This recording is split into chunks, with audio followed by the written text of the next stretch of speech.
How to set a budget and stick to it. Nowadays, I know it is not easy keeping your hard earned cash in your wallet, even when you're trying to be responsible, right? I mean, we've all got a variety of need to have expenses like a mortgage, car repairs, and college tuition to pay for. I mean, never mind the like to have expenses, that you want to treat yourself to once in a while, like a new pair of cool high tops or those fancy designer jeans. So I'm sure your question is, how do you keep all those things from chipping away at your bank account? Well, no matter who you are or what you're spending your money on, you could probably use a budget, especially when the average household spends 80% of its annual income on a range of necessary expenditures, which includes almost 60% on housing, food, gas, and insurance alone. Now, that's a lot to pay for, right? I mean, so then how can you ensure you're being as smart with your money as you can be? Well, by creating a budget. It's the tool you need to help you stretch your paycheck as far as it'll go. And now all it takes is just a little bit of discipline, planning, and most importantly, prioritization.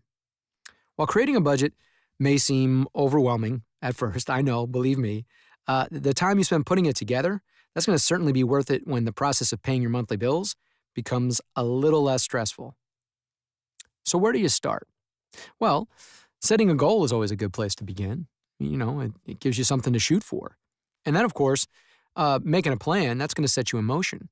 So here's how to do that in 6 easy steps. Step 1, know your income. Seems simple enough, right? But knowing how much you can spend each month starts with knowing how much you take home. That means you can't build your budget based on your salary. I mean, it should be based on your net income. So get out some pay stubs and see what you're clearing after taxes, insurance, 401k contributions, and other stuff like that. Step 2, determine your basic expenses. Figure out what your fixed expenses are every month. Now these are the things that don't fluctuate or change dramatically through the year, like rent or mortgage payments, good old car payments and insurance, student loans. This is also a good time to make sure you have some kind of safety net to help pay for these expenses in case of an emergency. Like, let's say you need a new water heater or your car needs a new transmission. There you go. So if you have a safety net established, great. If not, there happens to be a video on this site called Easy Ways to Save on Everyday Expenses. And that can help you find some extra money to put towards that savings. Step 3, determine expenses that vary each month. These are the things that change based on usage, like your phone and other utilities, as well as your grocery bill. That could change.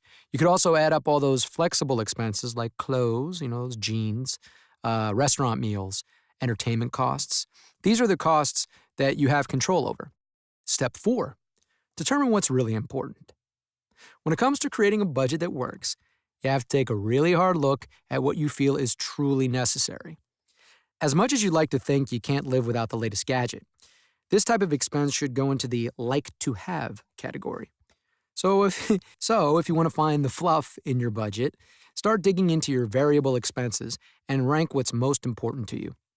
I mean, do you really need unlimited texting on your cell phone? If not, get rid of it.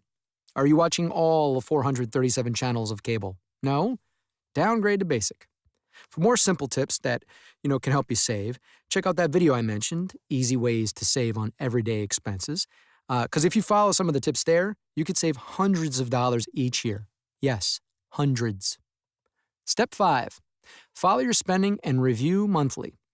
You want to give your budget a fighting chance, right? So just keep an eye on your wallet, and especially those credit cards, to make sure you're spending within limits throughout the month. It's easy to forget, right? And even easier for the small things to start adding up.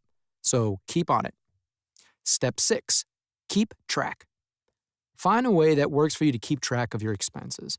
That can mean the old pen and paper, a spreadsheet, or one of those new fancy, fun budgeting apps. A lot of banks have these as part of their online banking. They're easy to find and use, so be sure to look for them. Then you just balance your budget. Keep your income information current and track your actual expenses monthly. After a few months, you're going to start to see patterns and figure out where you can streamline and make adjustments. Now, if you don't want to go it alone, feel like a little company. There are some sites all over the internet to help you analyze what you have coming in and what you're spending. And if you're the pen and paper type like myself, or even the computer spreadsheet type, check the links at the end of the video in the What to Do Now section, where you can access a handy budget worksheet. It's great. All in all, making a budget is a process that will take some time and effort.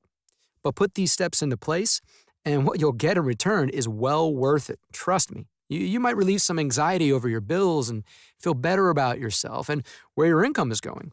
Not so bad, right? Put them into everyday practice, and before long, you could have more money for the things you want, like high tops, in addition to the things you need.